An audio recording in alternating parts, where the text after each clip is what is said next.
What's up, everybody? Welcome to the Code X Station Codex podcast. We're on episode, what are we? I think 187.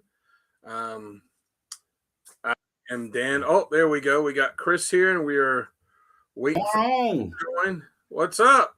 hey, Hey, we're, hold on. we're, I'm on a convergence cover. let's see, blacked out screen. All right, so we got Chris here and Sonny. Of course, your regular host will be here soon. I think I I'm just bleeding. messaged him. He said he'll be on in a few minutes, so I'm sure that he's probably in the bathroom, would be my guess. So what's going on, Chris? How you Well, doing? cut myself shaving. I was just about to ask. I saw something on the side there. Yeah, it was pretty. I had to get an extra pint of blood, but I'm good. I'm good. Just drank it right now. Oh yeah, all right, Vlad. I'm afraid this thing's never going to stop bleeding. I almost cut my throat. Apparently, Oh Jesus. it's it's a mole. Well, definitely glad that you didn't do that. Yeah, you call Kelly. Where's Chris? He's He dead. did. He's dead. He He did. I did. done told you he did.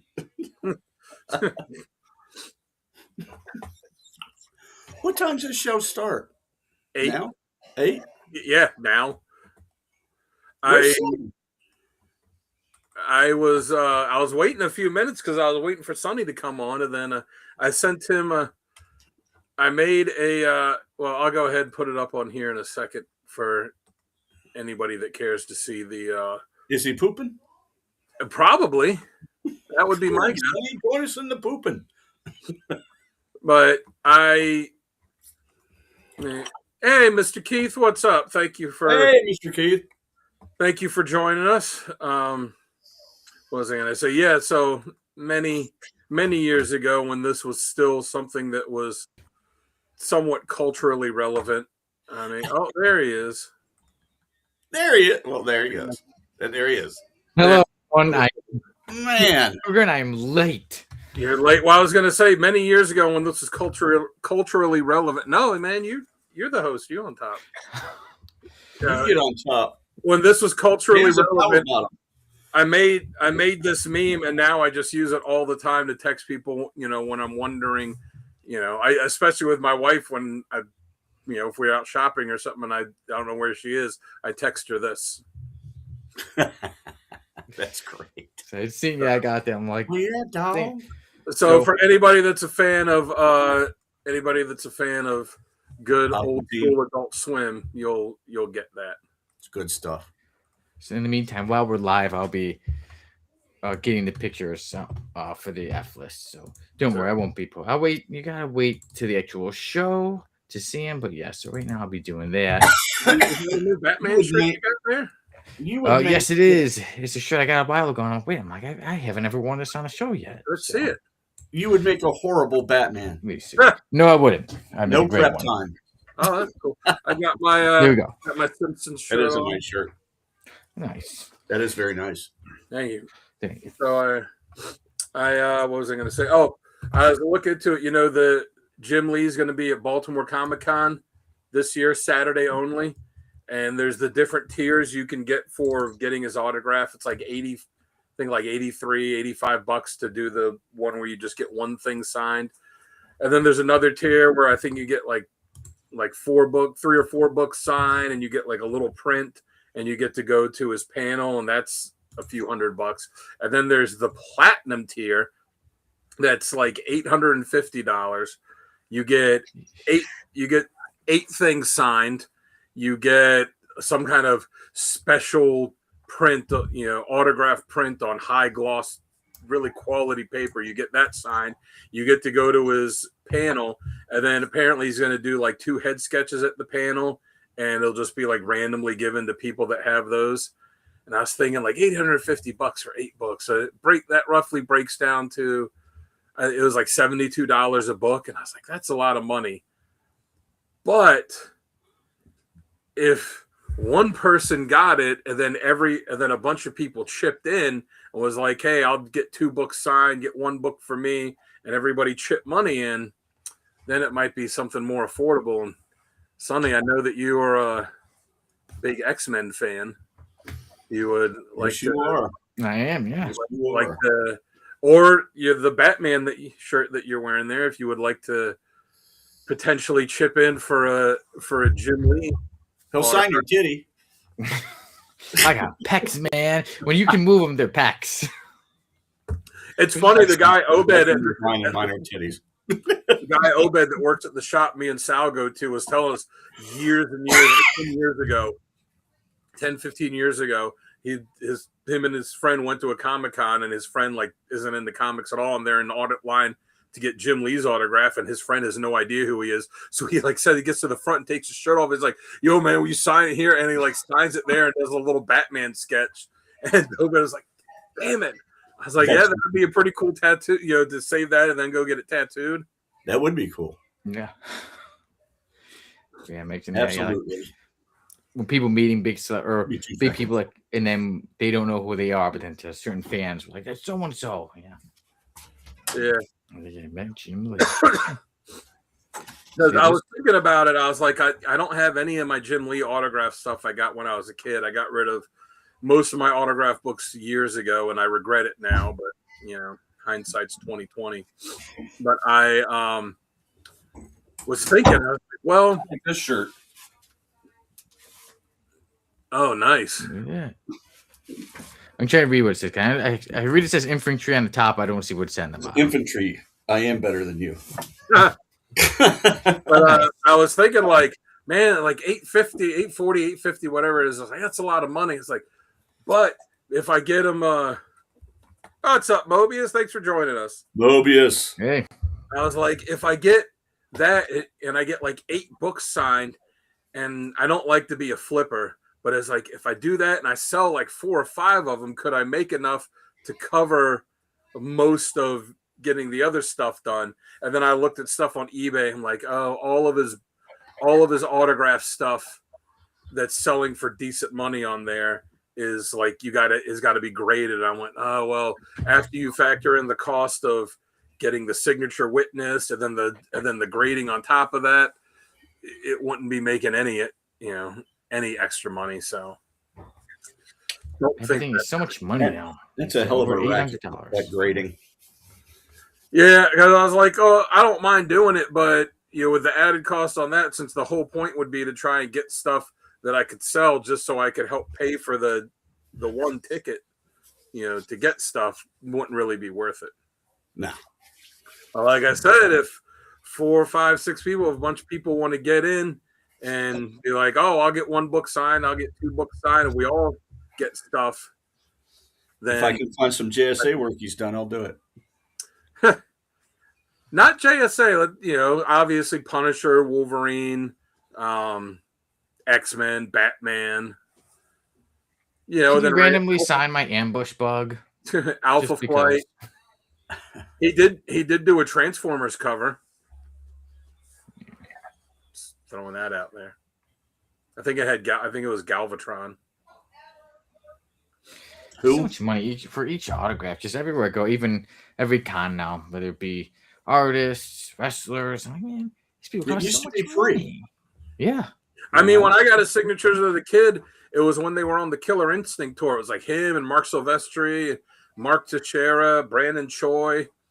There's a few of them, and you show up at the shop and you wait in line, you get your book signed, and unfortunately, I just don't have them anymore. And yeah, I would like to have a Jim Lee signature still, since he is one of my favorite artists, but yeah, that's a lot of money to spend. And I don't really want to, like, you can go buy an autograph, but I'm not really interested in buying autographs. Like, if it's something, I want it to be something that I get, or like when Gary got a couple books signed for me at Heroes Con, like someone getting it signed for you.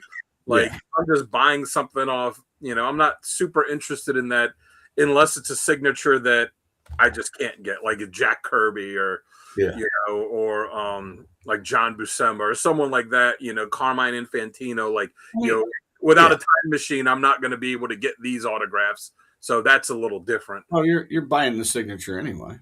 Yeah. And But you know, otherwise, especially like nowadays, people could almost copy. You know, you look at their signature online. All right, what's let me up, do that. brother? Yeah, Hey, and Boosh, Yeah. there he is. you know, I just like to be Who's able to my look, you know, all the books I have autographed. If someone asks about, I'll be like, yeah, I waited in line for blah. You know, I'll have a little story like I waited in line here. I talked to him. We talked about That's this. We true. got it signed.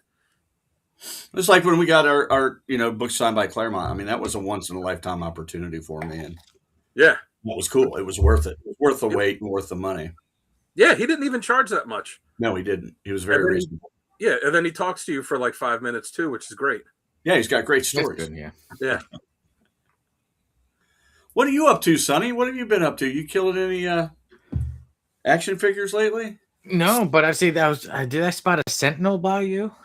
I think I can see.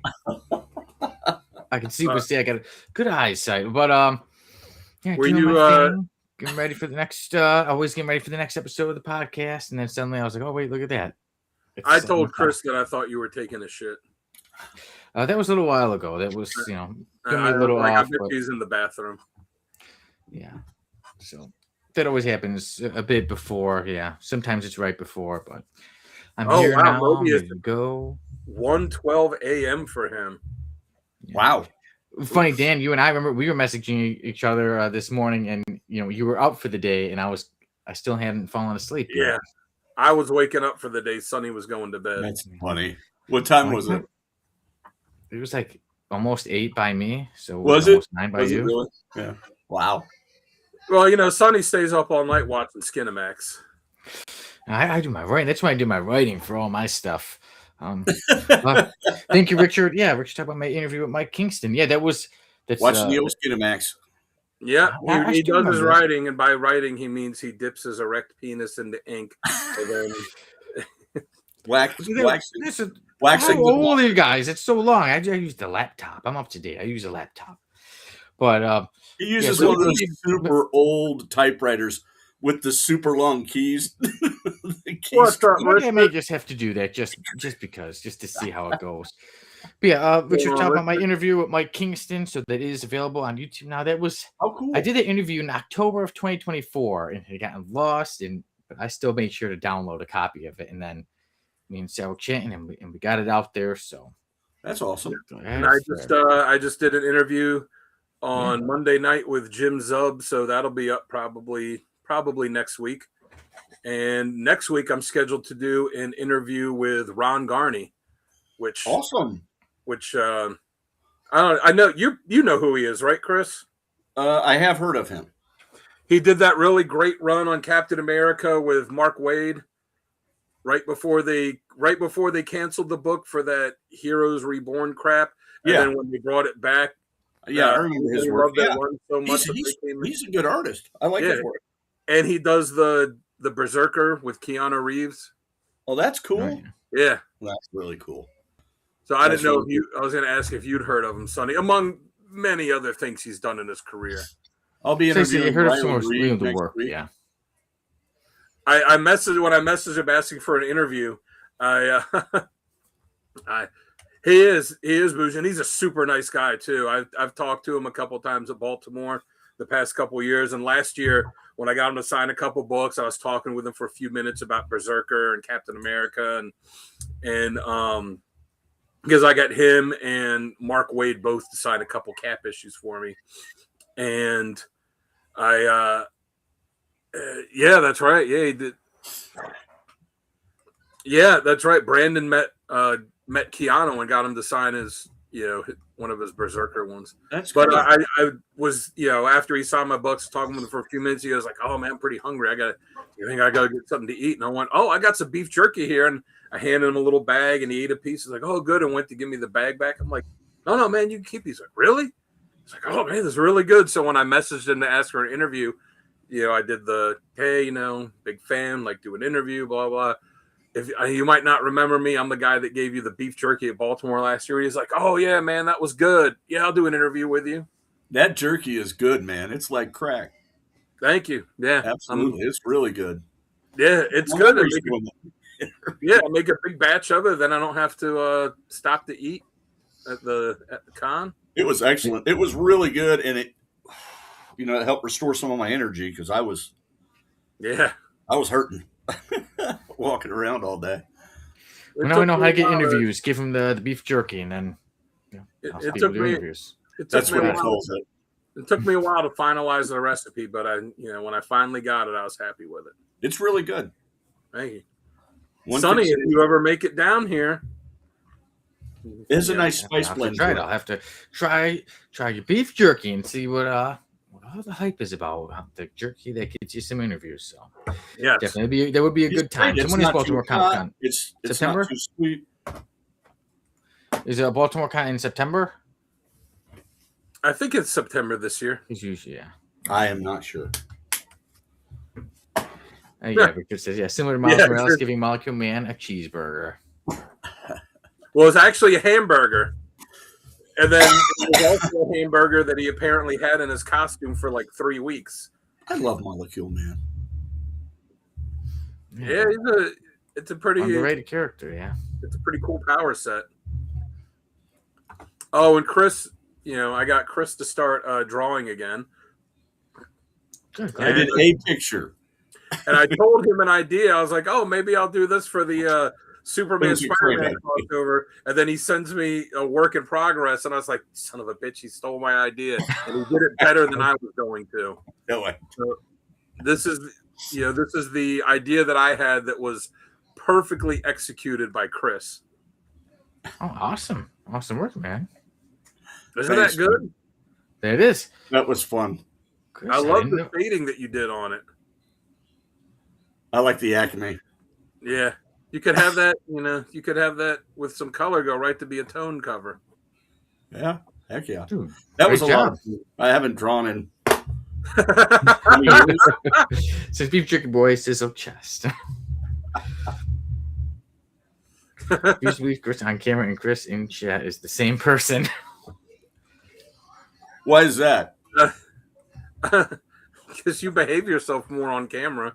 That's because you can see me. Yeah, we can use this against you. You can say that wasn't me who typed it in. Yeah, I can always say that. I didn't. That was someone hacked me. I can't say that if I'm on camera. Just blame AI. I think Sizzle Chest.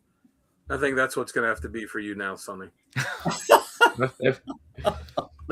Yeah, we can mess around. Yeah. Thanks, Mobius. Thanks, Booge. I kept telling him it was really good. He's like, no, it's okay. I'm like, no, it's really good. I used to draw all the time. And years ago, about 20 years ago, I drew a lot, and then I just stopped. And I don't know why. I just stopped doing it. But glad to see you're back. It was good to whip out another drawing. Pardon me while I whip this out. It only took me 3 days. Yeah, we still got it done. So great. Rusty. Great drawing, man. All right, guys, that's it. Are you ready to get on to the actual show? All right, man. I'm excited about it. Light some fires.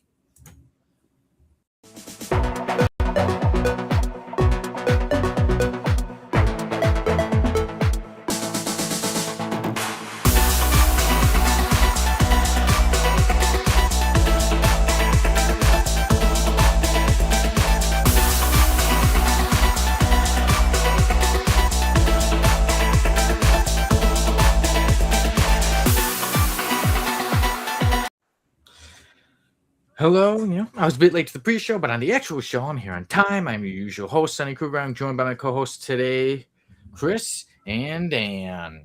You're the unusual host. Yeah, so Richard's already getting his guests in. So today, too, that was something I was getting my research in for Variant Insanity to make sure that we get it going for the show. So we will have Variant Insanity today. Yes, I asked Sal. He's like, oh yeah, I didn't. I was like, yeah, I didn't do it. I'm like, that's fine, man. I can look it up and send it to him. And I looked it up and I went to put it in. I'm like, oh, it's already on here. And I messaged Sal, like, did you tell him what it was? He goes, no. Like, he did it himself. Our boy's growing up. Yeah, I did. Yeah. Okay, so Chris will have to be the one who guesses then. Yeah. This is true. Comics make you strong. You should buy Dan Kelly art. I told Sal today when I saw him at the shop, I have an idea for potential new Codex merch. Can run it by you guys and see what you think. Is it that naked calendar we were going to do? it's a really stupid idea. Sal didn't know what it was when I mentioned it, but Obed at the shop immediately knew. Do you remember Pogs? Yes. Wait, what were Pogs again? They were like round. They were like milk caps. They were round pieces of cardboard that were about that thick, and it had an image put on them. And you played a game. You would like stack them up, and then have a slammer that was basically like a challenge coin type of thing, and you would throw it on them and try and get them to flip over. But people would get them, and you have them collect them for about a year in the mid 90s. They were like super popular. They were huge. Wizard Magazine would put them in their magazines, and in their little plastic bag that the magazine came in. And you saw them all over the place. A lot of the comic shop I used to go to. I mean, they would just sell them, and they made bank off of those things. And they weren't nothing but a 2-cent piece of cardboard with an image on it. Yeah, I had some because I like Wildcats, and I was like, oh, they got Wildcats ones, so I would buy some of them. Yeah. See, Booge and Richard remember them. Yep, they were real big when Image first hit it big. Yeah, that's actually, it's funny you say that, Mr. Keith. That's where I watched their video on the history of Pogs, and it made me think like, oh yeah, I remember them. And I looked it up, and I was like, this one place website you can get custom ones. You can get 100 of them for $38. You can get 300 for $108, and then you get them increments of 100, 300, 500, 1,000, up to 10,000. The more you get, all the same image. What? Is that all the same image, or can you do lots of different images? You could do different images, and I was like, well, we got not lots of. I was like, we got the round Codex symbol. That'd be perfect for one, maybe a couple others. So you got to put Sonny's face on one. Agreed. That would be the most collectible one. I don't know. Have you seen that picture I did of for the Sal T-shirt that hasn't been made yet, the Slab Fairy? No. Oh, you haven't seen that? No, I haven't seen it yet either, Dan. You didn't see it? I've got to see this. I don't recall, so I will have to see it sometime soon, Dan. Hold up, go ahead and talk. Give me just a minute, and I'll load it up here. All right, so Dan will be loading it up. So I'll tell you that, today, in a little bit, we'll get to the comic book news. Then we have your insanity. Right or wrong, we've all got some statements. Random panel of the week, the F list. Someone named Brickbat is joining, and then our topic of the week will be: how different do you think your life would be if you stopped collecting comics? That's what we'll get on to later in the show. All right, you ready? Yes. This is the design I did for Sal the Slab Fairy for a T-shirt.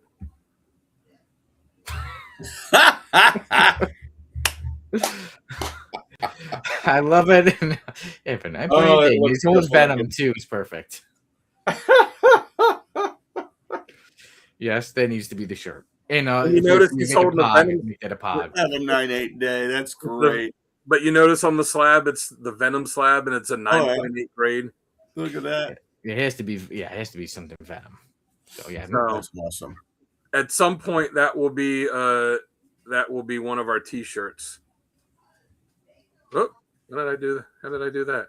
Is that messed up for me or just you? I'm scared now. What is Dan doing to the show? It's a portal to another world. It's going to suck us in. It's making us. I don't know what happened. Ah! I'm dizzy. Oh, it somehow switched to demo mode. Oh, wow. That was weird. All right. Well, we're good now. Good to go. Dan is not messing things up, and I hear your computer. I unplugged the mouse so I could plug my flash drive in to show the Sal picture, and now I'm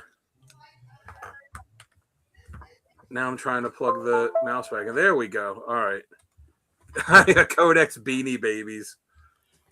Now those I remember. I remember Beanie Babies. Yeah, if I stopped collecting comics, I'd have a lot more money. Absolutely. Apparently, everybody likes the Sal shirt. I showed the picture to his wife and his daughter after I drew it, and they both laughed and said they wanted shirts of it. That's great. I would absolutely wear that. I think a Slave Baby should be on as much as possible, and I agree. So now I'll get us started with the comic book news. So I'll get us started with the rundown.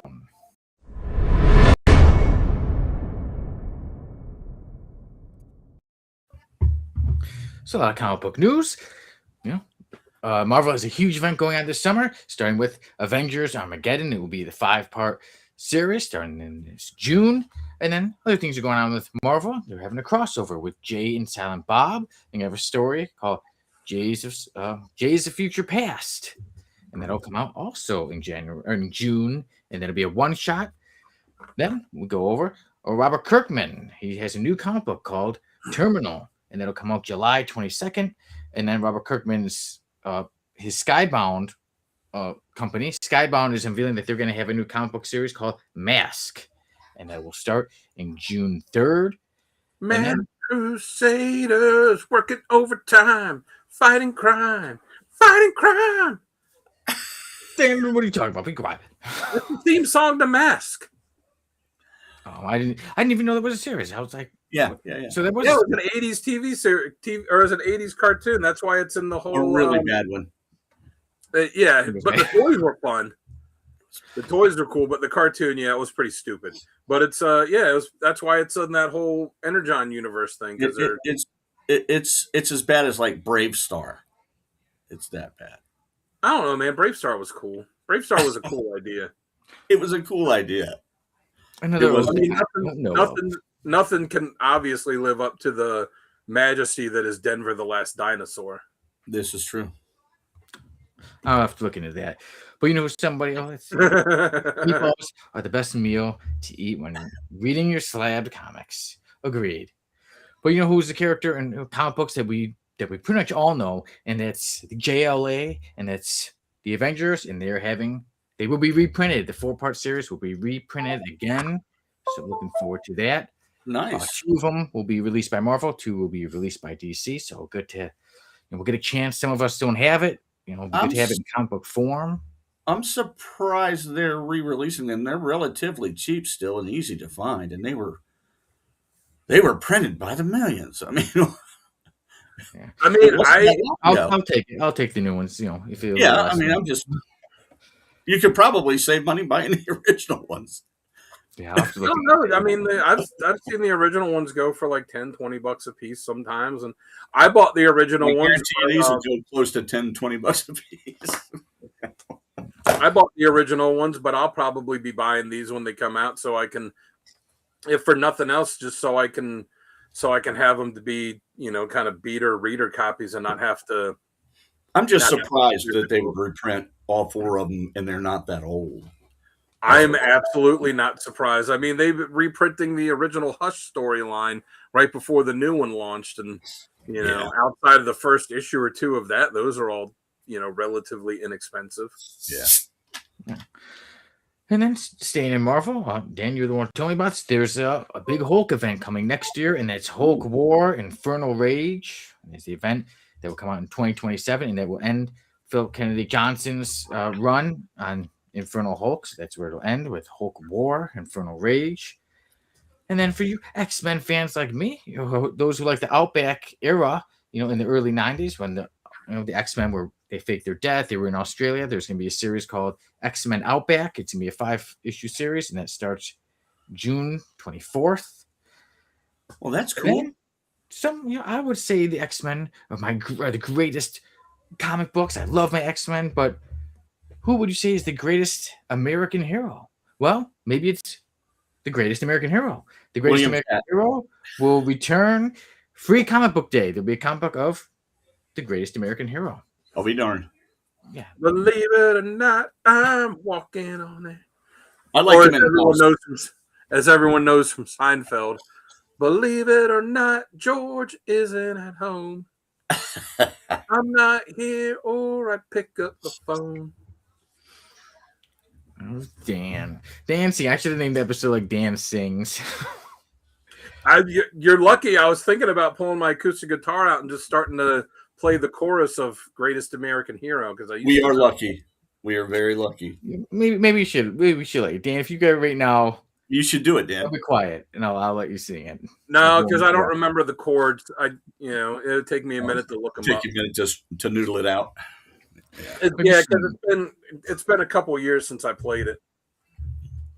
All right, Dan. We'll soon. Maybe this year, somewhere in 2026, we've got to hear you sing that song. We'll give you we won't even have you like as big as we are. We'll put you in the big one. We'll have our heads all a little small to the side, and we'll let you sing it. Yeah, we'll do it after an episode of Comics Unleashed. Though at some point will be a week where Gary won't be on because he'll be doing something else and be like, all right, instead of Gary's showcase, it'll be Dan's sing along. We'll be showcasing Dan's voice. Yeah.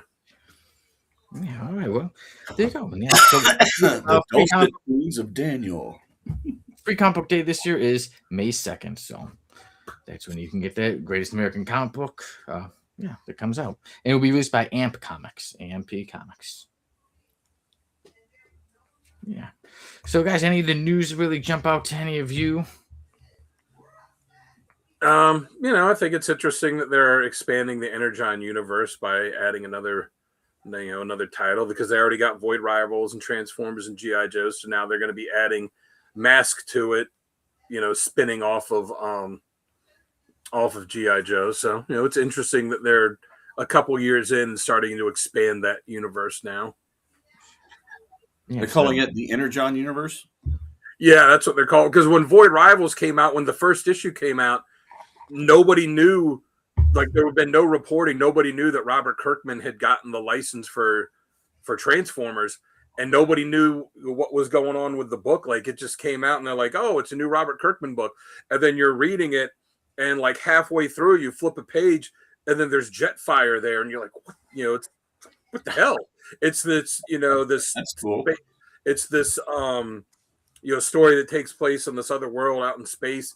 And you flip through and you're like, holy shit, that's Jetfire. And then he transforms and he interacts for a page or two with the main characters. And he's like, oh, how long have I been stuck here? I've been inoperative. He's like, I got to go find my friends and see how the war's going. And he leaves. And you get to the end and you're like, what the shit? And then and it wasn't announced. So then it became super hot. Everybody was like trying to get a copy of it. And then, it went into multiple printings. Because again, nobody knew. And then afterwards, it's like, oh yeah, hey, by the way, got the license for Transformers and G.I. Joe, and we're going to tie it all together and call it the Energon universe. So like they've had Transformers and G.I. Joe tied together since both of them launched. That's pretty cool. Yeah. In fact, like what kind of caused the G.I. Joe team to form and Cobra to an extent kind of ties in with the Cybertronians being on Earth. And then and Energon too. So it all kind of ties into them actually forming those teams. That's cool that he was able to do that, basically unannounced. I wish more stuff came out like that in comics. Yeah. It's like it's like a couple of years ago he released that one issue book, Solid Blood, and it was like Solid Blood 16. And he wrote it, and who was it? Otley, I think, drew it, and even the retailers didn't know about it. He just included it in the shipments to them, and they got him like, "What's this?" And it was supposedly a book that was from an alternate reality that accidentally came into our reality or something. Like Michonne from Walking Dead was a character in it, but it was this like sci-fi space war thing, and there was just one issue of it, and then that's it. That's cool. And there was like no explanation for it. I even got Otley to sign my copy 2 years ago at Baltimore, and I asked him, I was like, "Hey man, what was the deal with that?" And he's like, just something that we thought would be fun and weird to do. Yeah, Mask will be written by Dan Waters, who wrote Batman Dark Patterns, and then it will be drawn by Piper. And all the fans are up in arms because they've changed the main character Matt Tracker, where he's a black guy now, where he used to be a blonde-haired white guy. And I'm like, look, I'm not much of one for race swapping, gender swapping, all that. But at the same time, I'm like, dude, anybody telling me they're really like diehard Mask fans, where they're like, how dare you mess with this? I'm like, come on, man, that show was. I watched it as a kid. I had the toys. It was stupid. Who cares? But I mean, yeah, it's been long enough since they've explored that, little corner of the comic cartoon world that they can kind of rewrite the characters how they want. And Well, you're right. I didn't know it was. I didn't even know it was around before. Yeah, I don't think there's anyone that, or very many people that watched it that will be getting the comic book. It depends on how many of them turned into comic collectors. There's some people are, but I just look at them like, you know what? I'm not a fan of changing the characters that much, but for this, like, who cares? It's a ridiculous complaint. People always cry about a character no one cares about. And Exactly. Characters again. Yeah, and the writer was saying that people have been blowing it. Of course, it's the internet wars that are blowing stuff up on excuse me, that are blowing stuff up online, and he's like, look, I didn't even do this. He's like, Hasbro owns it, and this is what they wanted. It's like, it's not us that picked this. Hasbro did it. This is what they said they wanted, and we were like, all right, cool. The whole gimmick of it was they were like the good guys and the bad guys, obviously, and they would all have these like helmets that they would wear, and then their vehicles would transform from one thing into another. So like the motorcycle would kind of transform into a little helicopter, and the car would transform into a plane. And by transform into a plane means like the doors would kind of come open like a DeLorean and be the wings of the plane so it could fly. And again, it's the toys were fun, but yeah, the show lasted like one season. Yeah. And they were made to sell a toy. Oh, exactly. It was 100% made to sell toys. Yeah, a lot of those shows are in the 80s kind of did. They like to sell toy lines. And then when it comes to Robert Kirkman's Terminal, he will be writing it with Joe Casey. So the two of them will be writing it. And then artists will be Andy Kubert, David Finch, and Arthur Adams. So they'll be on that Terminal. Yeah. We'll see. Do we have a synopsis on the storyline? Or It should be more like just an action-packed story. Not too much is out there yet. So okay.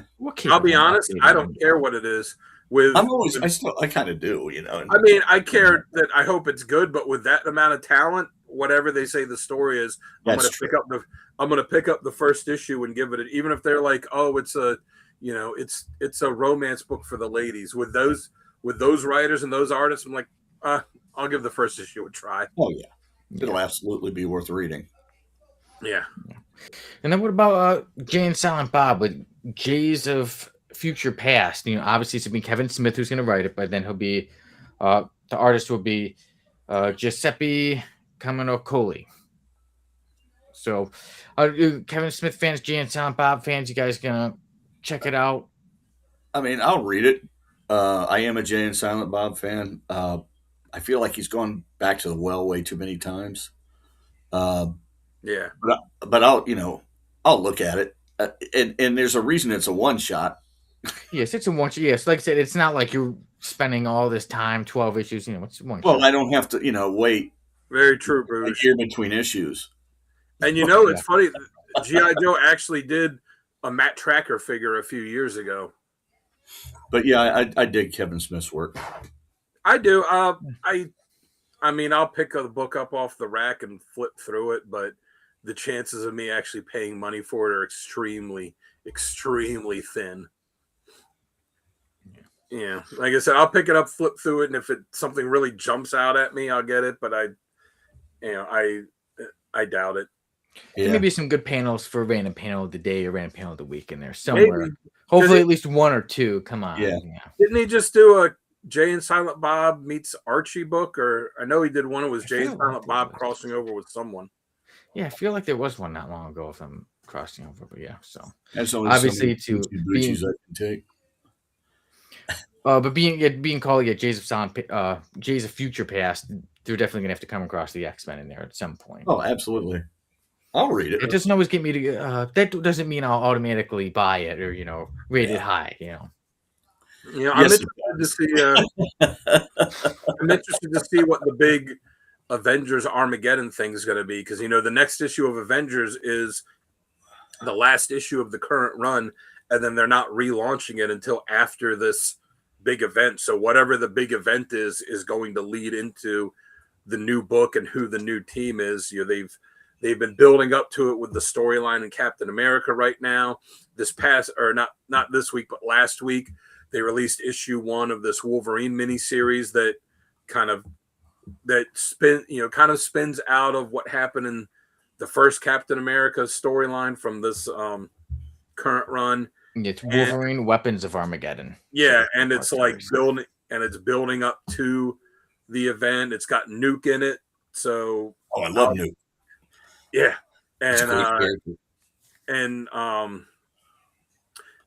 And Chip Zdarsky's like over, kind of being the architect of it. I like Chip Zdarsky, so I'm interested to see. I'm interested to see what that's going to be. Mr. Keith says, yeah, like $10 says there's a Ben Affleck Daredevil reference on the splash page.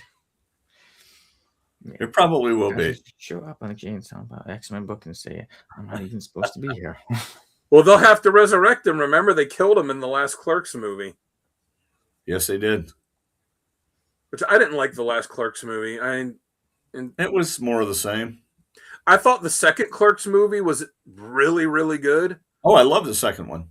I thought it did a great job of showing, their growth as their natural growth as people. Kind of, I think what a lot of us have felt, where you're getting older, but sometimes you still kind of feel stuck. And yeah, I thought it did a really good job of that. And but the last one it wasn't as good. I thought the acting was really bad.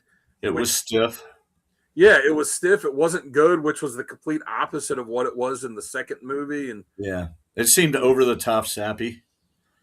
Yeah, and the one line in the second one where Randall's, when they're like locked up, and Randall's saying he's like, "Who wants to be my friend?" He's like, "I'm kind of a dick. I think everything is stupid." And I'm like, God, it's like he's channeling me. Don't worry. We like having you around, Dan. At least for now. You've been around for the years have gone by. We've actually I'll be your Dante. Pretty long time. But before I jump on to some insanity, Dan, we were talking about Avengers Armageddon. Like you did say, Chip Zdarsky is pretty much overseeing the whole thing, but also Frank Pizarro and Delio Diaz will be involved in the project as well. And like you said, June is when it all gets going. Oh, sorry to spoil it then for you, Booge. Oh, well, that movie's been out for a few years. Yeah, I haven't seen it. I was like the same thing. Like, it's been a long time. Who knows? This many years has gone by. I don't know when I'll eventually get to it. Maybe when I do, I'll probably forget. I'll be honest, dude. Like, I like almost all of Kevin Smith's movies. I don't really dig. Like, I know a lot of people liked Red State. I didn't really think that was very good. Loved it. But what's the one is like the Jay and Silent Bob reboot. I was disappointed in that. I feel like his last few movies have been less than spectacular. Yeah. For some reason, on the cover of Chasing Amy, Ben Affleck is clean shaven, but in the movie he has a beard. I don't know why. What's up with that? Oh yeah, I don't remember what he looked like on the cover. Yeah, he's clean shaven, and then in the movie he has a goatee. I like a good romance movie. What was his name? Holden McNeil. Yeah, it was. Yeah. Yeah, and his buddy was Banky Edwards. I don't remember his last name. Banky, but yeah, I'm not sure about the last name, but yeah. The part. I love that. I love the speech. That's so romantic. I'm sorry. Go ahead. The part when they were at the panel in the comic convention, and he says a thing about Darth Vader, and the guy just stands up, starts shooting the gun, and starts screaming "Black Rage," and then pretends to shoot him when he falls down, and then he comes back over. And he looks at him like, "Bitch, what's a Nubian?" And he's like, "You didn't tell me you were going to scream Black Rage. I nearly pissed myself." That's the best. That was such a great movie. Yeah, that one It's fun. I've got in the collection over there. Yeah. Yeah. And like I said, that speech he gives when they're standing in the rain is incredible. Yeah. You know, it's great. I love the scene. I didn't like the background music for that scene. I always felt that if there I was a agree. scene that if there's something you could switch the background music of a scene, I would make it more Oh yeah. emotional. Yeah, but a movie I really like a lot. Yeah, the background music should have been Berserker. Would you? Oh, I've got And the then you say, soundtrack. Sonny, today. you told me you wanted it changed, so Yeah. Oh no, I used to. I don't know if it's it's still. totally the other way. yeah. It was insane the background music. So that I will bring us to Fearing Insanity.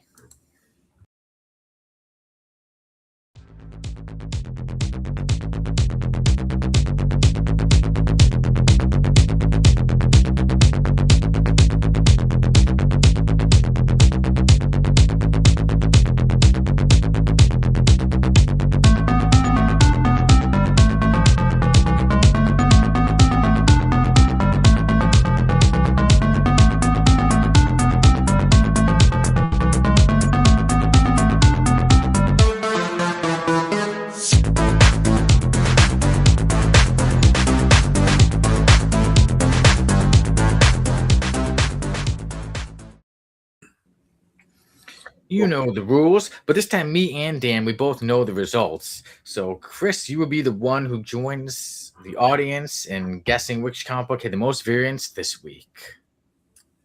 Yeah, when Sal told me that he didn't do it. I went and I was like, I'll look it up, and I went and looked it up and got the cover, and then went to put it on there. I'm like, oh, it's already on here. Okay. Well, it's probably a Dynamite book.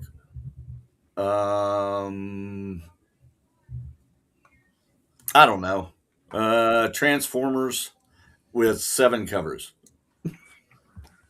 Going with Transformers, 7 I'll throw a covers. number out there. I'm sure it'll be like 50 covers or something. We know Richard's going with TMNT with 23. It's the usual pick, and I swear he put it somewhere earlier. Is that the one he always picks? Yes. Yeah. So if he's not here, I still put him down for it. That's awesome. Booge is saying Thundar. No. Man, I need that book. See, there's where Richard is. Yeah. There he is. Yeah, Richard put that up like as soon as it started. Mr. Keith coming in with Thundercats 23. Thunder. Sorry. I think they're getting ready to, or they are getting ready to do, or they've already started a crossover with Thundercats and Silverhawks. Which let's face it, Silverhawks were just Thundercats in space. That'd be fun. We know that it's going to have a lot of variants. Yeah. I think it was Rachel McAdams. Yeah, I think it was Rachel McAdams like 10 years ago said, "Oh, if they ever make a or not Rachel yeah, I think so. Her that said if they ever make a Thundercats movie, she wanted to be in it and play Chitara." I'm like, Wow. I'll co-sign that. Yeah. Yeah. It's pretty cool. All right, I shall give everyone the countdown of the 10 and the 9, the 8, the 7, the 6, the 5, the 4, the 3, the 2, the 1. This week, the comic book that had the most variants was not Vampirella, but beating out Vampirella, it was the Amazing Spider-Man / Venom Death Spiral #1. Wow. Would you like to take a guess? Everyone will let you guess how many it had. I know the answer, so I can. Book. So you do 15? Are you going with 15? And we'll let everyone take a little bit of time to guess. That's a cool cover. I do like that one, yeah. There's quite a few other cool ones too. Yeah. It's the new villain in there. So Kind of looks like they designed it while watching an episode of Stranger Things. Yeah. hey, there's a good chance that that's what happened. We're just going with 17.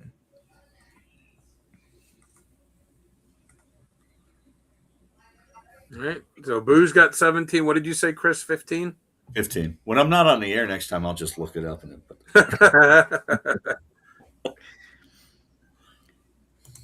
All right, then I give away the 10, 9, 8, 7, 6, 5, 4, 3, 2, 1.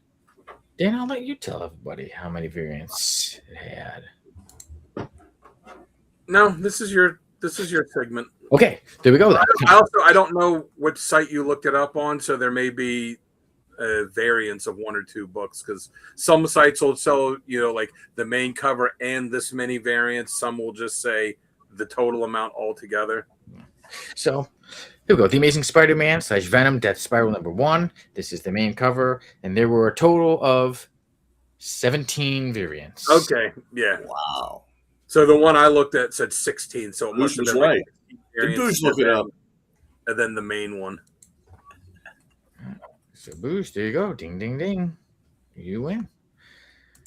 That's awesome. Boosh plays every week, so I don't think he looked it up. I think he just won fair and square. I don't know.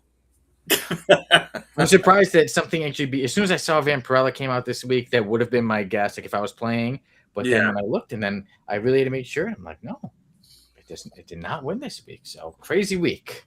Win if you can, lose if you must, but always cheat. So soon. All right, everyone. So that takes care of that. Variant Insanity. Awesome. And two, what do you think? Pretty crazy that Vampirella lost. Who knows when that'll happen again? And just like who knows when we'll get us three hosting episode again. But it's fun and different. I like to mix things up. Maybe next week. Yeah. Who knows where life will lead us? Because right next week we'll be in March. February's already done. So now it's time for some right or wrong statements. Damn, it is already gone. Yeah. Who would like to go first? Dan? Okay. I will say the upcoming big summer event from Marvel, the Avengers Armageddon, will be the best major event that Marvel has had in the last 5 years. I'm just gonna say wrong, but be optimistic and hope. Why would I not want to? I mean, it'd be cool if it is, but I'm just gonna say wrong. You're only saying wrong because you just bought like 63 issues of the last X-Men crossover. It's gonna be hard to beat that though. So, Chris, how about you? I'm gonna say he's right. Because he's setting the bar pretty low. He's only saying Notice I didn't include DC crossovers in that, just Marvel. Yeah. Marvel. And before we get to this, so Boo said right before he said I honestly didn't look it up. I did pray on it though. All right, Mr. Keith also says right, and so does Mobius. So everyone's saying right. Yeah, a lot of high hopes for Avengers Armageddon. I think the end is really going to tell a lot. If they suddenly turn around like, hey, we killed off this character, that character, people will be mad, but we'll see. I don't see. They're all agreeing with me. I'm going with wrong, but hey, if you're right, I don't mind. And that means it's a great story. So, statement numero dos for Dan. Oh, you want me to go back to back? All right, yeah. Have you go back to back? I could do the next one. The Defenders, when they first came out, the core team was more powerful than any of their contemporary teams. Right. I'm going to go ahead and say right. Yeah. We'll see. And Chris, you say right as well? Oh, absolutely, yeah. And then look at who they had. Yeah, so like I said, it's a tough team. Doctor Strange, Silver Surfer, Hulk, Namor. Yeah, so that's a tough team to beat. To think a team of 4 to be so powerful, bigger, and tougher than a whole bunch of teams that have 10 characters. Those 4 alone. Yeah. I mean, any one of them would be able to take on a team by themselves. Yeah. And then put them all together. Yeah, Boo says right. Mr. Keith says right. So this one we're all in agreement on. And Mobius also says right.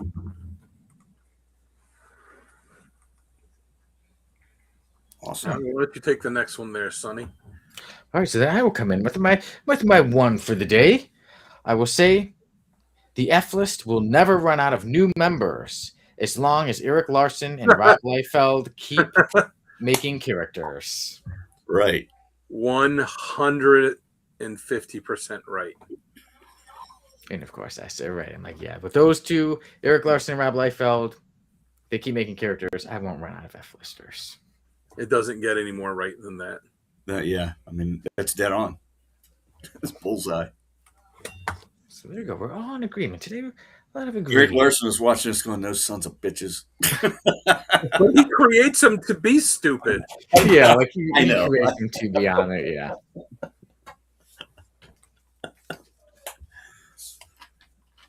Everyone agreeing with right. Yeah. Yeah, just getting them all up here. Yeah, heck yeah. Wow, not a lot of dissension in the ranks for the chat today. Everyone's playing nice with each other. Everyone's getting along. All right, Dan, let's see your next statement. Will this divide us or keep us all holding hands, getting along? I got to think of one. I admittedly did not prepare. I was just going to be like, oh, whatever's in the news, I'll go off of that. And I'm trying to think what else was in the news. We were all off today. Yeah. So I was late. What was in the news? There was Greatest American Hero. There was the Mask Terminal, the GLA Avengers. Yeah, we were talking about Avengers Armageddon, Jay and Silent Bob, X-Men Outback. Oh, X-Men. Yeah, that was the one I was going to do. X-Men Outback is an unneeded book that will be a disappointment.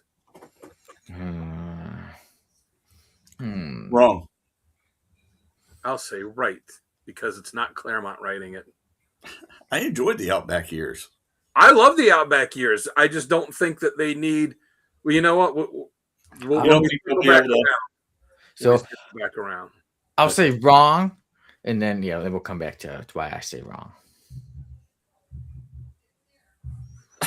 We'll see the statements, or we'll see who agrees. Let's see. Oh, He also says we wrong. got it first. This one we're all agreeing with wrong, except for Dan. So we're still in agreement. I personally believe Dan said that just to vex you, sir. There's a good chance of that, yeah.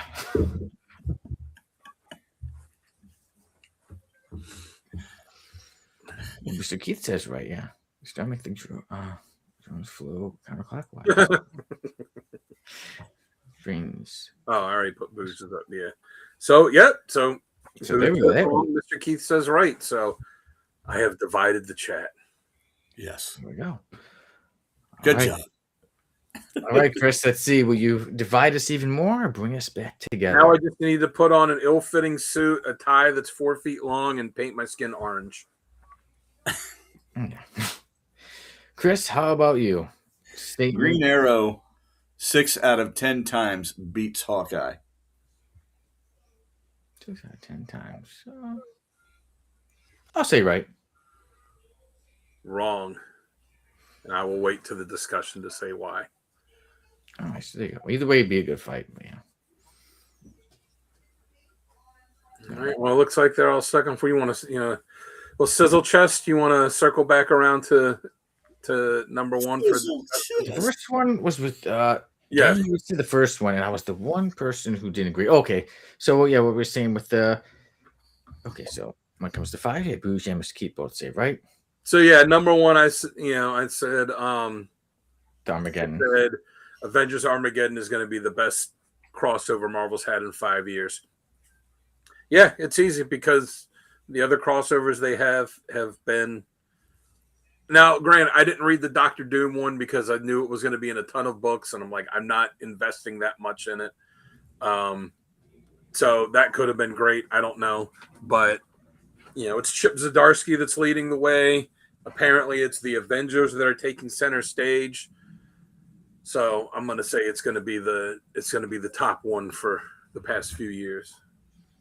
I'm gonna say wrong in the hopes of it proving me wrong. But yeah, so seems like there's always trying to be something big. So who knows what will happen? Yeah, but I'm not placing any money on. There's no way or anything like that. Just I'll say wrong. And then number 2 was you, Chris. Well, everybody else did say right for that one. I was the only one who said wrong.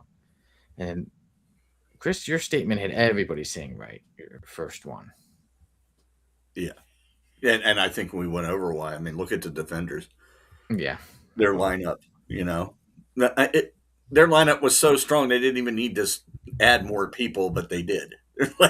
Yeah. And then they have Valkyrie. and Valkyrie. He was super powerful too. Yeah. Yeah, so that one we all agreed on, and then my one was the first. My one was that the F list will never run out of new members as long as Eric Larson and Rob Liefeld keep making new characters, and we all agreed with that one 100%. So yeah, that's pretty self-explanatory. Yeah, not much more needs to be said about that one. And then there was number. Well, the difference too, I'll say real quick, is Larson intentionally creates lame villains and kills them off either that issue or the next issue. Liefeld thinks he's creating cool characters when he's just, recycling Cable and Wolverine for the 86th time. Look, I made Dookie patches. Give him more patches, make him more edgy. Look at all these pouches. You know what? Someone should do you know how they used to in the Marvel Universe magazine, the official handbook of the Marvel Universe, they would have layouts of the back or Avengers headquarters or equipment, Daredevil's Billy Club, and it would be cool just to have one of his characters with all those pouches and just have the breakdown of what each pouch did, what each pouch contained. There'd be so many. Chris, well, there was the pouch, the character. Do you know there's the F-lister called The Pouch? No, I did not. I'll have to send you that episode. Oh, well, we can send you a picture or even send you the episode. That is the best. We went. There was a character named The Pouch. That actually was in an issue. Yeah. Bloodstrike, I believe, was the issue. That's awesome. My notes right now. We added him to the F list. Dan, 1 week you told me about him, and then the next week I put him on the list. All right, give me a minute. I'm grabbing a couple pictures that I can throw up to show Chris. I'm just trying to find the one picture of him when he was resting. Oh, sleeping, yeah. When he was sleeping. If anybody wants to see the episode where we add him to the F list, it was episode 151. All right. 151 of the Codex Podcast. We added the pouch to the F list. I'll say this about Liefeld. At least he had a decent sense of humor about himself. And I'll give him that. Look, as much as it's a 90s thing, it does make sense for some characters to have pouches. Or not Wolverine. The Punisher. Got to carry ammo. Captain America, you figure, would have stuff. Even a Liefeld character like Shaft. Okay, arrows and stuff for that. But every character. So come on, dude. And the ultimate pouch wearer. There is. You notice that the gun is made out of pouches and fires. That is awesome. There you go. So it's a pouch machine gun. That's ridiculous. That's funny as heck. Yes. And then there was the image in the story where he was asleep at night, and it was just a bunch of pouches piled up on the bed. Yeah, what if he cries pouches, if he bleeds pouches? But those good Rob Liefeld was able to laugh at himself about that. You got your original pouch wearer, Batman. Yeah, but again, makes sense because he's got all his gadgets and stuff. Yep. Yeah. So then, I love Batman. Fourth statement, Dan. You were the one. This is the one that had us a bit divided. Oh yes, the Outback one. More heroes and villains should wear fanny packs. Yes. I said the Avengers, the X-Men Outback book is unneeded and will be a disappointment. And I say this as a fan of the Outback years. Yeah, that's one of my favorite of X-Men teams. It's one of my favorite X-Men eras. I don't think that as much as I like it, I don't think that, we need to go back there. I don't think that there's any hidden tales that we absolutely have to know from there. And if they were going to do it, get the original creative team is still out there, is still making comics. Go get Claremont, go get Silvestri, let them do it. Having another creative team come in, I feel like it's just going to play up completely on nostalgia, and it's going to be a story that ultimately at the end you're going to look at and go, eh. So I went wrong because I said, well, first, because it was like two-parter, like you said. Is it needed? I don't think it's needed. But we see it's going to be bad. Who knows? I hope it's good. So that's why I said wrong, because maybe it'll turn out to be a good story. Maybe it'll still just be some fun. But so that's why I went. But is it needed? I don't think so. But we shall see when it comes out. I think it's just one of those things that at the end of it, I remember years ago when they did this 3-issue Wolverine Days of Future Past story, and it like took place, kind of in that world, and it was really bad. Like, I went back and reread it like a year or two ago when we were doing all the reviews on here. And I was like, oh my God, this is absolutely terrible. The writing is bad. The artwork is bad. And then I remember they just did that Days of Future Past book last year that like led up to the Days of Future Past story. And it was okay, but ultimately I was kind of disappointed at the end of it. And I just feel like this is just going to be another one of those, let's revisit this popular, era of X-Men in the past. And I just feel like it's not going to live up to it. Like they're going back to the well too often. Yeah. If you want to do it, like I said, if you want to do it, go get Claremont and Silvestri to do it. Yeah.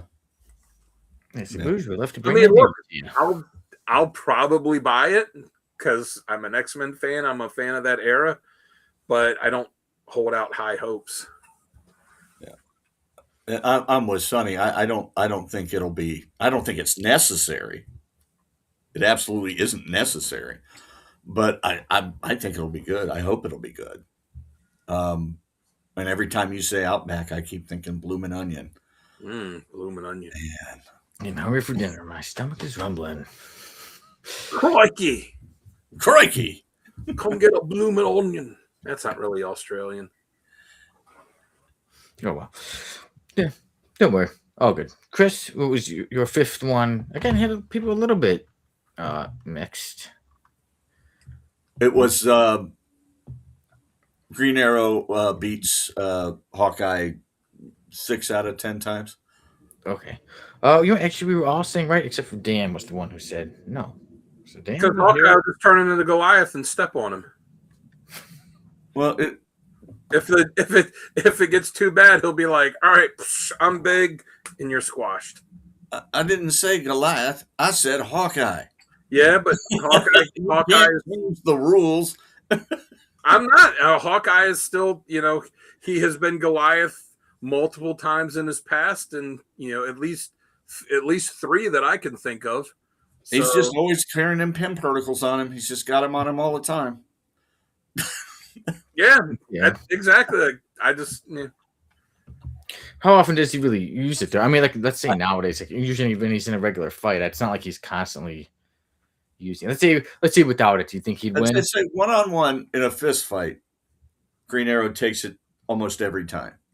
Never enough X-Men. I'll say, and if it's just pure archery, I think Green Arrow takes him most of the time. If it's a fist fight, I think that Hawkeye would beat him in a fist fight. I have to disagree, man. Ted Grant taught Green Arrow how to fight. He trained with Ted Grant. Yeah, but Captain America taught Hawkeye. Yeah, that's true. That's a good point. It'd be a heck of a fight, wouldn't it? Yeah, it would be. Be a slobber knocker. Yeah, I think fist fight I would go with Hawkeye, but I think if you just have bone arrows and stuff, Yeah. I could see Green Arrow, but I'm not. I could see it being 5-5. Yeah. But Green Arrow right. can still be like Goliath.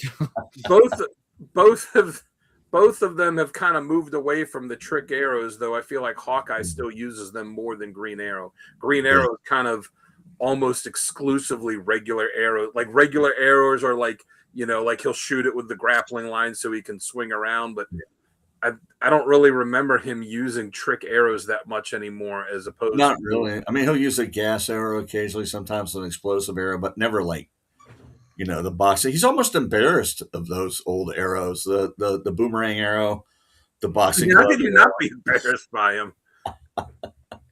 The net arrow was actually a good idea. Yeah.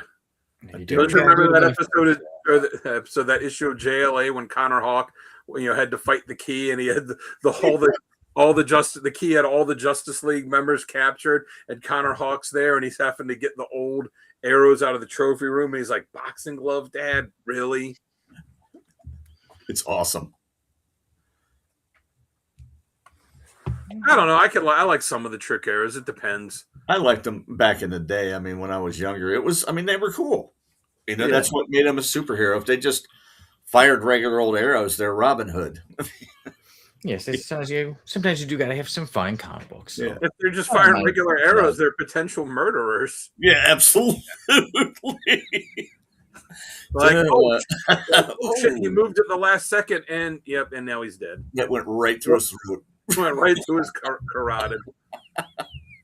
Oops, my bad. So there you go. Who would win? Anybody watching this later on, feel free to pick who you think would win between Green Arrow and Hawkeye. And now I'll move us to our random panel of the week. This one goes with somebody who knows Green Arrow, and who's I got the Batman shirt on, so here we go. It's Batman. He says, "What is it, Beast Boy?" And Beast Boy says, "You're used to people hating you, right?" That came out wrong. That's great. So this Beast Boy says, "Yeah, you're used to people hating you, right?" That's awesome. Yeah. He's just scowling at that poor kid. Yeah. Making him feel all kinds of uncomfortable. Oh shoot. Well, Batman seemed like he was maybe being a bit crabby there, just like, what is it? Well, Beast Boy didn't hold back.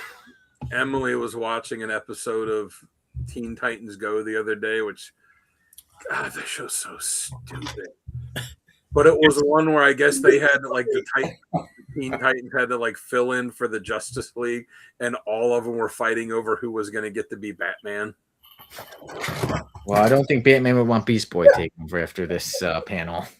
So it ended up being Robin was like, "No, I'm going to be Batman. I'm the blah blah." So it ended up being Robin was Batman, Raven was Wonder Woman, and she was like, "Oh, so I just get a bathing suit and a piece of rope?" And they said, "Oh, well, it's the lasso of truth. You put it around someone and it makes them tell the truth." So she puts it around Robin. She's like, "Robin, the other week when you had that wet spot on your pants and you said that you spilled water, was that really what it is?" And he's like, No, I peed myself. And I was embarrassed and I didn't want to say anything. See, it's a funny show, man. It really is. Let's see. And then Starfire was Flash, and Beast Boy was Martian Manhunter, and Cyborg was Green Lantern. Good stuff. This is what happens when you're in the cave on your computer all night. True. So there's our panel of the week. Yeah, Batman being asked a question by Beast Boy, and now it's time to go to a list of somebody who people might say copied Batman. So let's go to the F list.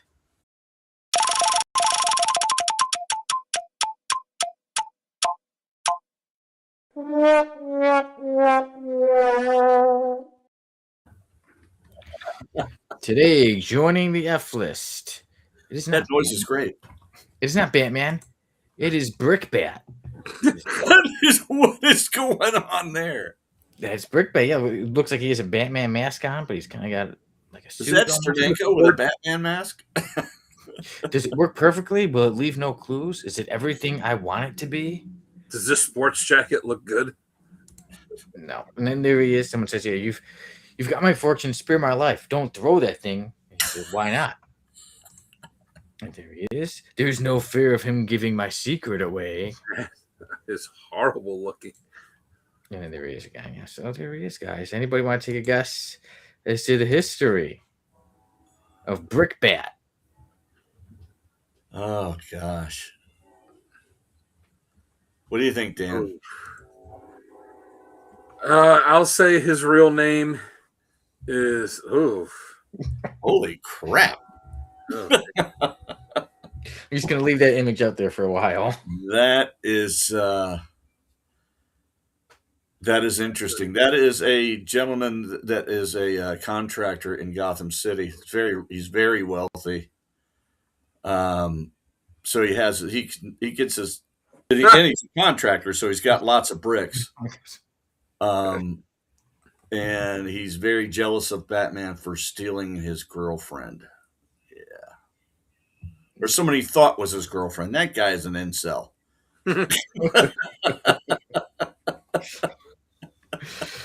Wow, Brickbat. Let me look at that face. My God. His real name is for radio. His real name is Ignatius Bonaparte. Ignatius Bonaparte. Oh gosh. What's he do? Attack people with a brick? Even better. Ready? This guy, Brickbat, attacks people with poisonous bricks. Because the regular brick is not enough. What? It was a poisonous brick. People. Yeah, so if the blunt trauma doesn't do it. Yeah, so Brickbat, he was created. He's from it says the Quality Universe. He was created by George E. Brenner, and his first and only appearance was in Police Comics #5 back in 1941. And what he would do is he would rob people with, because like I said, throwing a brick at somebody is not enough. So he would throw a poisonous brick, rob them, and however, today's episode 187. Some may know, that stands for like a homicide. If the police are calling, they put in 187 is homicide. So I found a character who kills, and Brickbat, he kills because he doesn't just rob them. As he says, there's no fear of him giving away my secret because he throws the poisonous brick at people, it kills them, and he robs them. And he thinks that will leave no evidence, even though right here you see he has his bare hand on the brick. It's like they pulled his name out of a hat and then assigned him powers. Yeah. So that's it. Yeah, he throws that brick. Let's see, we got brick and we got bat. Yeah, yeah. But going around hitting people with bricks isn't very misfit villain like. Yeah, you just trick bricks. Yeah, poison. Yeah, he's got a boxing glove brick. The real bricks he was hitting people with, he wouldn't be an F-lister. Yeah, that's why I said poisonous bricks. Yeah, that's insane. And then eventually he was caught and captured by 7-Eleven. So, Brickbat, on one appearance in 1941, has not been seen for look at that, over 80 years. Well, and he should never be seen again. Yeah, they must have smoked the brick when they came up with that one. A whole brick. Yeah. So I think it's safe to say Brickbat, they were in an opium den when they came up with that guy. Yeah, and he actually does have no name, so you guys might be right on the name. I got an idea. Yeah. So Brickbat, I think we all agree, is an F-lister, and there's no way he's getting out of the F list. Isn't there a boxing glove? Boxing glove. Isn't there a Adventure Brothers character named Brick Frog? Wait, shouldn't he be wearing more pouches? Yeah. Or something like that. He just throws bricks. That's his power. Yes. Yeah. Should I put up a picture of him? Sonny, do you want to see a picture of Brick Frog? I think now is the perfect time. If there's a time for me to see him, I think as we're talking about Brickbat, we should see Brick Frog. Yeah. We should a brick in a sock. Yeah. Hey, there was the character Oddball who throws a crusty sock. Yeah, Oddball throws all kinds of balls, blue balls, hard balls, whereas Brickbat is all kinds of poisonous bricks. So that's Brick Frog. There he is. There I he love is. that guy. Seems like he would be a good friend of Brickbat. He was complaining at one of their meetings that bricks weren't cheap. He needed more money. So I guess there's more characters that use bricks than I thought. But yeah, so Brickbat, a Batman wannabe, joins the F list. I feel like someone that made the Venture Brothers may have been aware of the Brickbat character. I mean, as down what they are with the obscure pop culture references, I Yeah. wouldn't be surprised. Yeah, they're amazing. That show was phenomenal. Yes. Oh, one thing. And I like who was it? Mr. Keith said I phoned in Halloween costumes too. It reminded me of this really lame one I had when I threw a Halloween party, and all I did was put on like black cargo pants and a Punisher T-shirt with like with the logo, and then I put on a Hawaiian shirt that I left unbuttoned and a pair of beads, and I was like, "Oh, I'm the Punisher on a singles cruise." Well, now, hey, if anybody has a Brickbat isn't no Brick Frog. Hey, if anybody has a Batman mask but not the outfit, you could always go as Brickbat. You know what? I'm going to do another picture. The next picture I do is going to be Brickbat versus Brick Frog. Perfect. I was just thinking, all right. And one more thing about Brickbat is that he was included in the book, The Legion of Regrettable Supervillains, featuring the 50 strangest villains in the history of comics. I have that book. So I was thinking, when I heard about them, I'm like, I know you have one of those 50 regretted characters. So okay. I have 3 of those. The hero one is in my car right now, but I've got the Legion of Regrettable Supervillains and the League of Regrettable Sidekicks. Oh, and I got the hero. And I got the superhero one in my car. Okay, so the supervillains one, you'll go and you'll find Brickbat in there. Oh, now I could just skip That's that fun. one. I've learned everything I need to know about him. Yeah, you can just go right on by him. Yeah, so there you go. I'm glad I was able to teach you about Brickbat. And in case anybody's, you're a history buff, you like history, well, there you go. Here's a character from 1941 who somebody thought, people thought this was actually a pretty good idea for a villain. I do love those old quirky characters, though, man. Yeah. I'd love to see him in a modern day book where he comes out and he goes to throw a brick and someone just shoots him right between. I'd like to see some of his bricks first. What different kinds of bricks he has. Yeah. Different kinds of poisons, yeah. His boomerang brick comes back and hits him in the head. Yeah. Or like I said, a fight between Brickbat and Oddball would be very interesting. Oh, that'd be awesome. Poison brick. Here's my blue ball. Yeah. I throw my blue balls at a person or two. It happens. And she still stays married to you. But we've all been there. Guys, so now we leave. He built his own cell, on F-list Island. Yeah, he could. He's got all those bricks. Yeah. He's set.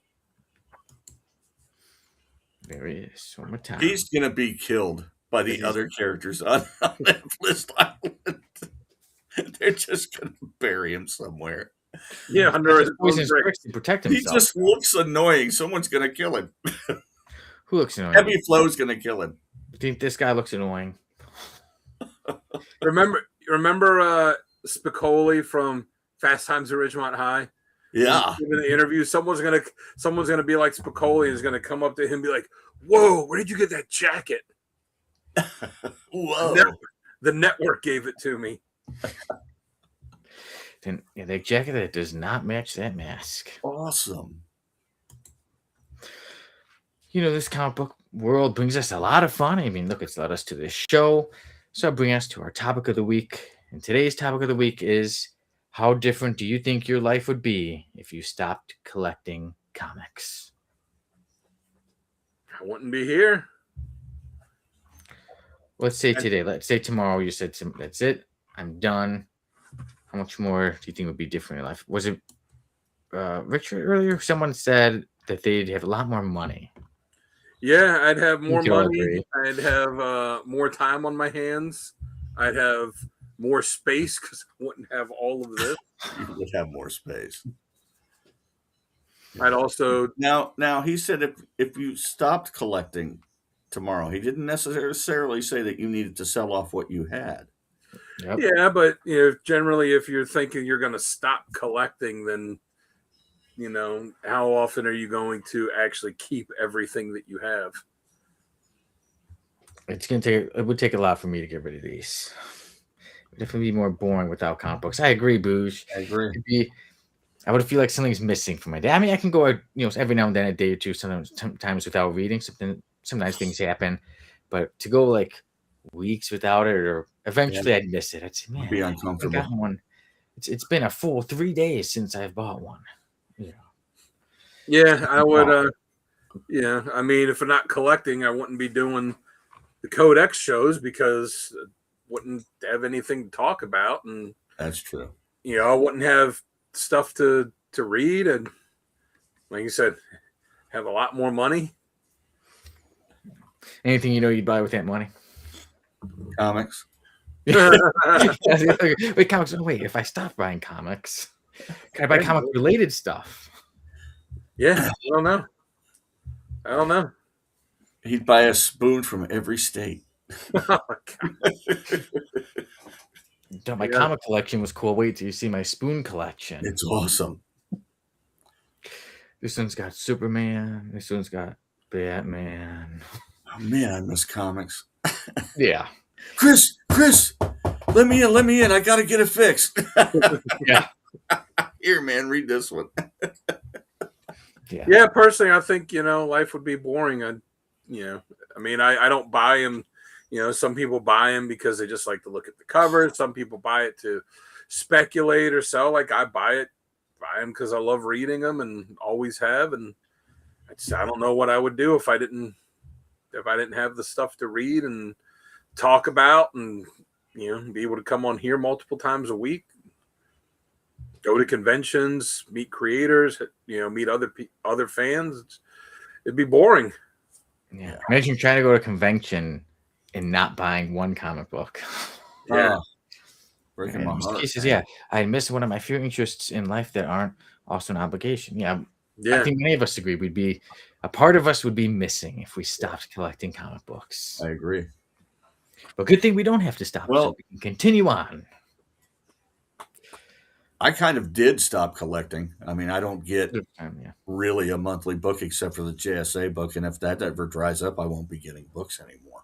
I get JSA appearances when they come out, and I'm filling in holes. I sold off a majority of my collection, as Dan knows, and I'm filling in holes. All right, we need to 1 hour, 27 minutes, and 28 seconds. We need to get a soundbite of Chris saying, "I'm filling in holes." I'll make that your ringtone.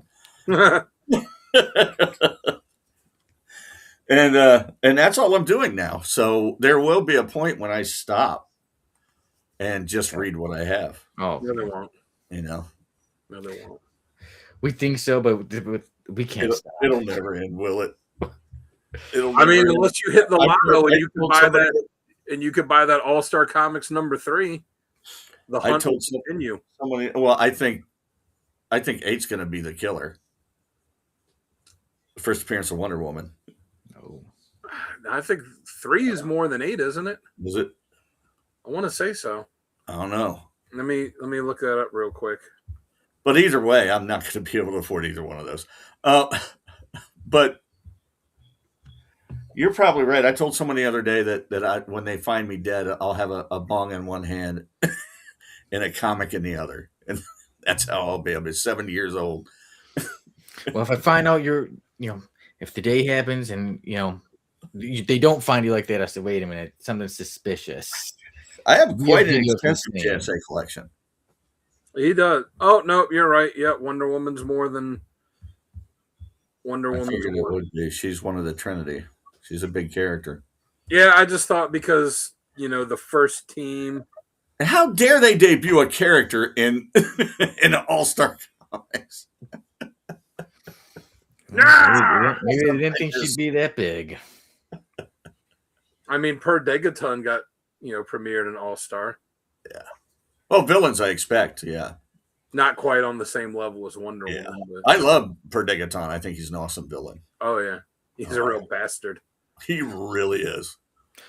I love all their villains. I love like Johnny Sorrow. I love Wotan. They're just awesome. And Booch, I get the buying collected editions. Usually I'm one for more of getting full trade paperbacks, things like that. Yeah, I do buy collected editions now. If it's something I really want to read that's current or new, I'll buy the collected edition of it when it comes out. Yeah, I think I might do that with DCKL. I think I'm gonna wait till it's all together, and who knows with Armageddon, and who knows if they're gonna start hitting, because we know Avengers Armageddon is gonna have 5, but are they gonna suddenly, be like the Age of Revelation and be like, here's 40 something spin-offs. Yeah. Here's the crossover to this. Here's that crossover. Here's the crossover to the crossover that supports the crossover. Yeah. Exactly. I mean, I've been buying the DCKO, but they haven't had like miniseries tie into it. They've had one miniseries, the 4-issue Batman one, which was actually really good. And all the one-shots have been pretty fun too.